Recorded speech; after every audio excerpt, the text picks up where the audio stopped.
One of the fastest ways to violate your lease and risk your housing is having someone living in your apartment who is not approved. Welcome back. In this module, we're going to talk about who is allowed to live in your apartment, guest limitations, and what you need to know to stay in compliance with your lease. Let's start with occupancy. Only the people listed and approved on your lease are allowed to live in your apartment. That means if their name is not on the lease, they are not approved to live there. This is not flexible. It's a lease requirement. Now let's talk about guests, because this is where many tenants get confused. You are allowed to have guests, but there are limits. A guest can stay up to 30 consecutive days, or up to 60 total days in a year. After that, they are no longer considered a guest. They are considered an unauthorized occupant.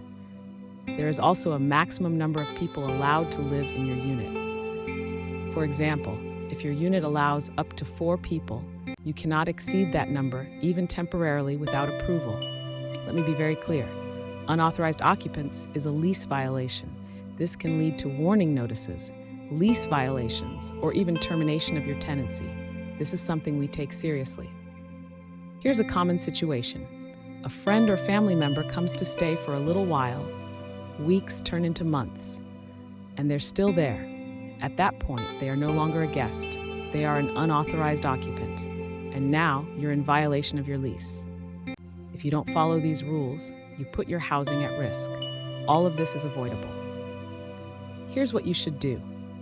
If someone needs to stay longer, contact management. Request approval before they move in. Make sure all occupants are properly added to the lease. Stay within the occupancy limits. Communication protects you. You've now completed Module 2. You understand who can live in your apartment and how guest rules work. Next, we're going to talk about something that affects every tenant: rent, payments, and fees, and how to avoid unnecessary charges. Let's continue.